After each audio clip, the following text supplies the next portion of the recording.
Well, hello, hello, hello, everybody. You are talking to your favorite two people, in the world, if I will say. You're talking to Rye Burn? and we are the Bodacious Rant with Burn and Rye. I know I switched it up a little bit today, but it's almost the end of 2020, so it's somewhat of a silver lining because this year has just been a giant dumpster fire, as everyone will say. Some But cause for celebration. exactly, just constant disappointment throughout this year. But well, there's some silver linings also. Not only just because again, new year. Well, let's try and go into it with a different mindset, even with everything going on still, because there's a pandemic supposedly, all that, not all that stuff. Oh my God. No, I'm kidding. No, but I'm just saying, like, there's been some interesting news. I know movies and TV wise, it's still been a little slow. We've been doing our Mando reviews, which I'm really excited with. But Yeah. recently, if everyone's heard, which I know Bern and I, you and I have talked about it like every day since we heard about it. HBO Max, in a stunning move recently, has announced that all of its films, like Warner Brothers films of next coming out next year in 2021, will be released each month. Or actually, well, how do I put this? They will be released on their release dates for a month long on HBO Max while being in theaters. Now, in my opinion, it is a bit of a double-edged sword. One, because I'm so excited to finally be able to see, Dune, Suicide Squad, and a couple other movies at home in the comfort of my own, in on my own couch, on my screen, especially my new 4K TV that I got at Costco. Shout out.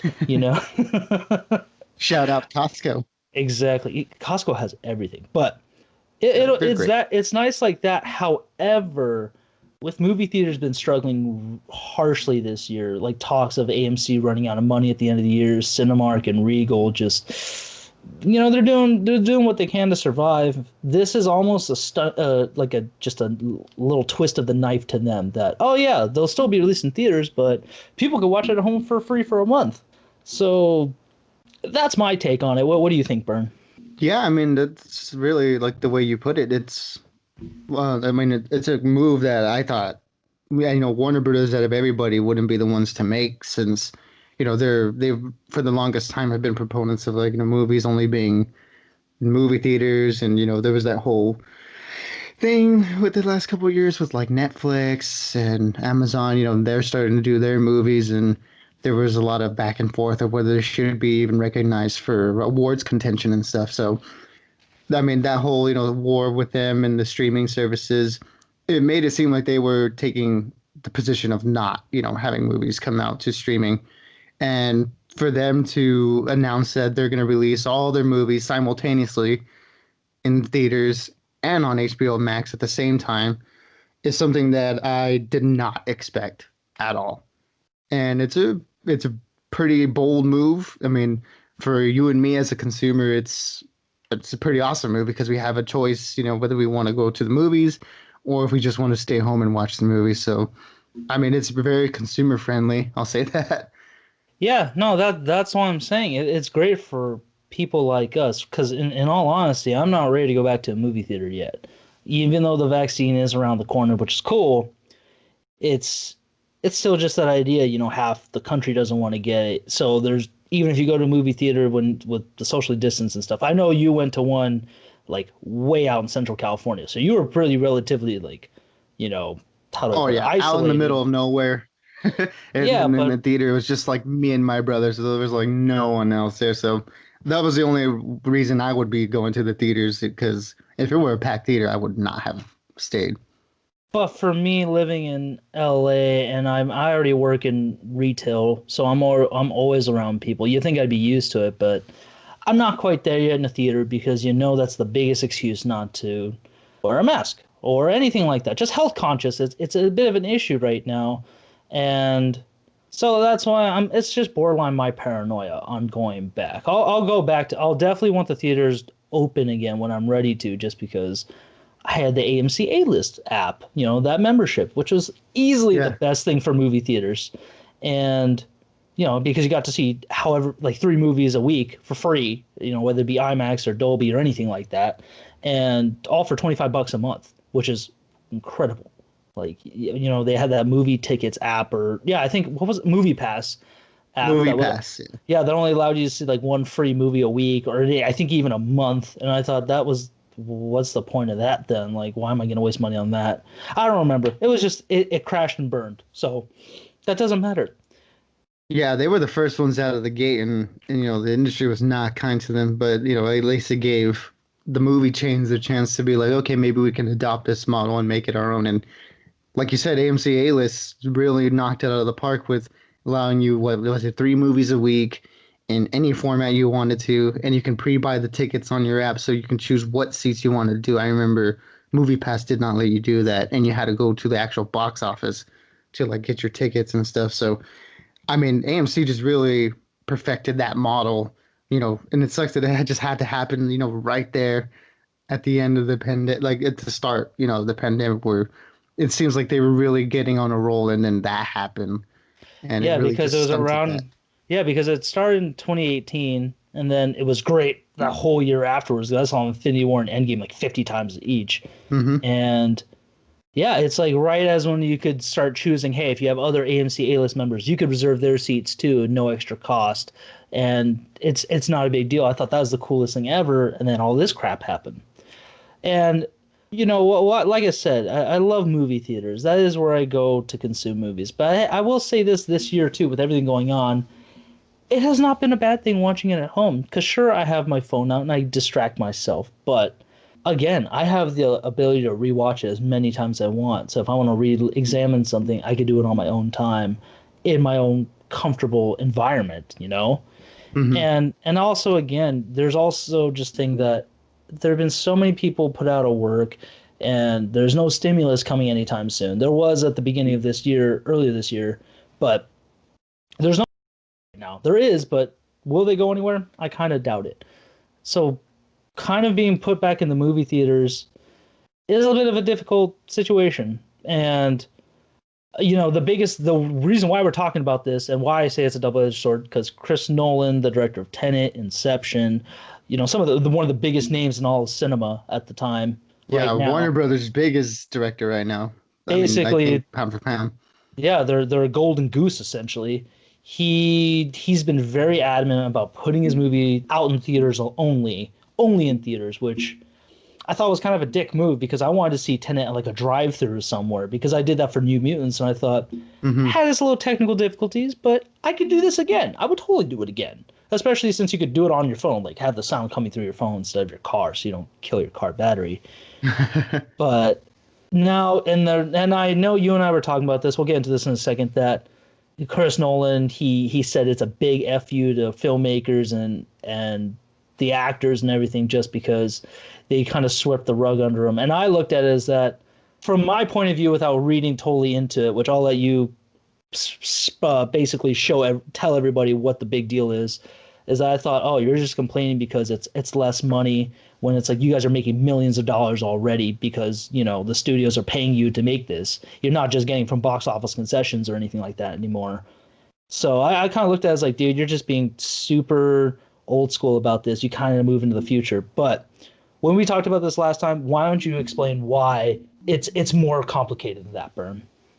Yeah, yeah, it is. It is definitely a lot more complicated than that, and it's really a fault of just my own, and then just the way certain news sources decide to put their headlines, where they were just putting the quote that Nolan put out there instead of like really like getting something a little bit more along the lines of what he was trying to say. Because the quote that did come out and that was like all over the place was him saying that a lot of filmmakers went to bed thinking that they worked for the best movie studio and then woke up finding out that they worked for the worst streaming service.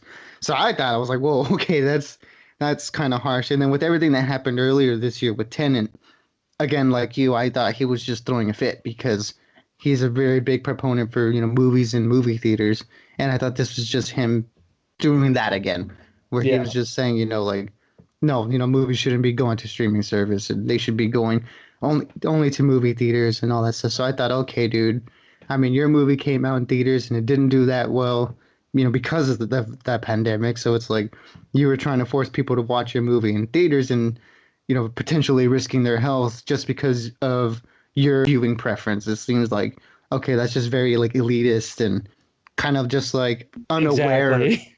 Yeah, and just like very like inconsiderate of, people right now and how they feel about the whole thing and about going out and stuff. It's just so again, it did come across that way. And when I read the headline initially, I thought, okay, this is just him throwing another fit. And it's like, all right, dude, whatever. But when I read more into it, I did see that, okay, he does have a point because his actual point was that Warner Brothers and HBO Max essentially didn't consult any of the filmmakers that of the movies that they're putting up on HBO Max next year. So for like movies like Dune or Godzilla versus King Kong and like Mortal Kombat and Suicide Squad and stuff. So what happened was with Wonder Woman coming out at the end of this year, on Christmas, I believe. This is the Hmm. first one to take this model, the simultaneous release. And what they did with the filmmakers there, with the director Patty Jenkins and Wonder Woman herself, Gal Gadot, what they did was they reworked their initial contract because a lot of filmmakers and a lot of actors they have in their contracts where they'll get a certain percentage of the box office, and that's pretty standard for movies, especially big blockbuster movies that people expect to make $1 billion. Everybody wants a little bit of that percentage, so those are written into the contracts before the movies are made. And what Warner Brothers did after they decided to do the simultaneous release on streaming and theaters, they took Patty Jenkins and Gal Gadot aside and said, "Okay, this is what we're going to do, and we're going to rework your deal, and we're going to rework it based on the fact that we think this movie would have made $1 billion. So we're going to go ahead and pay out your percentages now, ahead of time before the movie comes out on streaming and then the theaters. So we're working your deal because it's not getting the release that it would have gotten initially. So we're gonna do right by you, and this is how it's gonna be." And they agreed, and it seems like the relationship there is really well. I mean, I've seen certain comments from Patty Jenkins recently that saying, that it doesn't seem like she's mad right now, like a lot of other people are. So I think they did right by her, and because of that, I just assumed that that is what they did with everybody else, all the other filmmakers. And that is not the case. And that is why, if you've been like looking at the news, I don't know, like if a lot of people that are listening are really like, inside baseball like that, but Yeah. but if you just so happen to see any HBO Max headlines, they're not good right now because there are a lot of filmmakers and a lot of other studios that are really, really mad with them right now, and that's the reason why, because they did not do that contract reworking with anybody else, and they just kind of put this news out there and just made the decision on their own and are kind of screwing a lot of other people. So that's why Nolan is mad, not just because he's throwing a hissy fit over movies only being in movie theaters. It's actually pretty big business decisions that were made that a lot of people weren't consulted on. Yeah, and after looking that up, and then you corrected, like informing me on that, I could agree with Nolan more that, again, HBO Max is an awesome app. It has so much great content on there, whether it be shows, movies, original series, anything like that.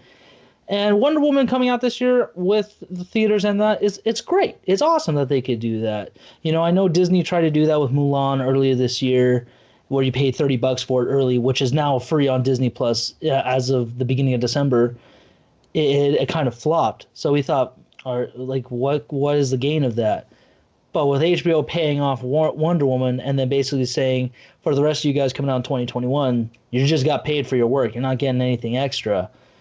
It is a bit of an FU, especially because it's like I mean, one way I do look at it is that the better the movie does in the box office, and the more money they get from percentages and all that stuff, like you're saying, it helps them gain recognition. Like, hey, we made this studio this much money, even if the movie flopped or did great. Because again, we've seen with many movies that flop critically, they make bank worldwide, and that's with movies like Godzilla versus Kong. Whether it did well or not, it could have made a lot of money because we're finally seeing Kong from Skull Island and the Godzilla go at it again in theaters. That could have been huge. It could have been amazing. But then again, these guys, directors, actors, everybody already got paid their rates for that, and that's nothing cheap. That'd almost be like saying, LeBron, you're going to take a 10% pay cut. That hardly ain't anything for an NBA player. So Yeah, we true. so there's that's why I'm kind of like it's a double-edged sword. While I do agree it is messed up that you're essentially your boss is just saying, "Oh, you're not getting that bonus this year, because well, we just can't afford it, and I'm just putting your work out there, no problem." It's like, well, whoa, I worked hard on this. Shouldn't I get a little extra for it? That's how I'm looking at it, at least, and that's why I kind of agree with Nolan. But at the same time, as a consumer with everything going on, uh, it works out. I do want to see whatever movies come out in this part of the year. And also, the way I look at it too is that with me specifically, I could watch these movies at home, gain my first initial viewing, and then I'm going to go to a theater and check it out, then really gain that cinematic experience. So I could kind of weigh the options. What do I like better, in the movie theater or in person, and break the movie down, how what I like, what I don't. Like, you know what I mean? Yeah, and to your first point, I do agree. Like it does really come across as, oh no, these real rich people aren't gonna get their little, like, their 2 million extra or something. It's like, oh, you're only gonna have 4 million instead of 6 million. Boo hoo. So I mean, it is like that kind of one of those things, but it's also, just the principle of it all. It's like, if you like, we make a contract with someone, you got to honor that, and if you can't, you try to rework it with them and not just alter the deal as Darth Vader would, without any consideration of everybody else. I was thinking they definitely pulled a Darth Vader move. Just I'm altering the deal. Pray don't alter it anymore. It's like, God damn, what is your problem? Yeah, but then again, for people like me and you, it's like, whatever, it doesn't matter. I'm gonna get to watch this movie anyway, so it doesn't really affect me. It is very true, but now that I'm thinking about it, it could be Warner Brothers. They could be signing their tombstone now because if they did this to all these studios, unless they can rectify it by saying we'll give you a percentage of the movies back after this because of the backlash, I think they're not a lot of people gonna want to work with them. Not a lot of Yeah, studios they say, well, you broke our contract, we're gonna break ours with you too. We'll go with Universal, we'll go with Disney, we'll go with anybody else because they'll at least if they honor our contracts, we know that. So that may be a death blow not only to movie theaters but also to Warner Brothers and HBO. And I mean, I hope not. I hope they can fix the situation somehow, make everybody happy because by 2022, if the Batman does come out by that October, and if it is on HBO Max, unless I think it's only just for this year only, like 2021, they're only doing that. But yeah. I think if they this is keep like the that test year. going, then it's like I wouldn't mind watching the Batman at home. Like, let's work that. Uh-huh. Yeah, I mean, like you said too, like sometimes there's certain movies that you wouldn't go to the theater to watch. Like some of these, like, smaller movies where you don't really need the whole, giant screen and big sound system. For something like Dune, yeah, or something like the Suicide Squad, yeah. But then, a lot of some of their smaller movies, it's like, I don't really want to go to theater to watch this. I can watch this from the comfort of my own home, and that's kind of the way that I'm kind of thinking about, like, approaching it. Like, kind of like you said, watch certain movies at home for me, and then others I'll go to the theater to watch. And then even for the movies I want to watch in theaters, is, I'll get the initial viewing, like, at home, so I can just, like, take it all in the first initial viewing, and without any distractions of someone potentially being a distraction in the movie theater. So then, the second watch, if, like, I like the movie enough, I'll go out and I'll pay to watch it and get that, bigger, fuller experience. So that's just kind of the way that I would approach it. Yeah, exactly. That's how I'm trying to think about it. Like I said, if I want the movie theaters to come back, when I'm ready to go back, I will definitely go to a movie theater, and I'm gonna drop a little more. I'll spend a little more on snacks or something like that, especially my first time back, because movie theaters, the only money they really get is from concessions. It isn't from the tickets. So if you think you're paying this much for a Yeah. ticket, it's not going to the theater at all. So that's already the crappy part about it. And I think before we move on, is that if anything, HBO really wanted to make it right, what they could have done is saying, okay, fine, we'll give you half of your percentages, what we think we would have made, and we're going to give the other half to the movie theater so they can survive. But The reason why I think they also did this is because there was that law this year. I don't know the specifics of it, but I remember hearing about it earlier this year.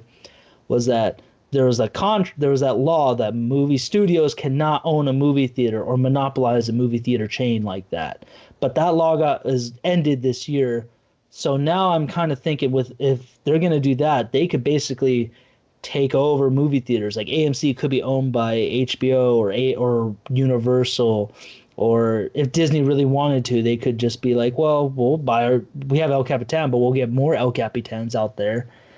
So that's also why I was kind of thinking like this is also bad just because movie theater they'll just drain movie theaters dry and then they'll sweep it up saying, okay, well, we collected your debt, so now you're gonna run our movies for this price and every other movies you can run it whatever you want kind of thing. Like it would Yeah. kind of suck to go to one theater and say, oh, that's all they have, and they have a couple other movies, whereas the other theater will have some of the movies I want to see, but they won't have the other ones. You know what I mean? Like I feel like it could limit the options if that does happen, if that move does get made. Yeah, I mean that's something that we haven't seen before, and something that, like you said, it's potential. The potential is there for that to happen, where essentially the movie theaters will kind of be like what's happening with streaming services now, where maybe like say Warner Brothers buys AMC, and they can only show their AMC movies there, and they don't show. I mean, they only show their Warner Brothers movies there, and they don't show anything else, or they show something else, but it's at a premium, like you said, where Hmm. if someone wants to go watch Fast and Furious, which is a Universal movie, at an AMC, instead of $15, they're paying $18. These are hypotheticals, obviously, but like you said, it's something that could potentially happen where movie studios are maybe potentially letting theaters die out so they can buy them out and then use them how they want to do it. So that would be something potential that would come out of all of this that wouldn't be so good for the movie industry. So hopefully that's not the case, and they're not acting in bad faith. But where money is made, people are going to make certain decisions, and money talks. So unfortunately, that's something we do have to consider.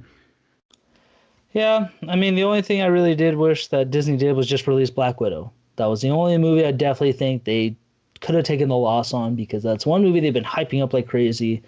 And even some of the actors, like God, what's his name from Stranger Things? It's on the tip of my tongue. Oh my God, what do you remember the guy from Stranger Things, the sheriff? What's his name?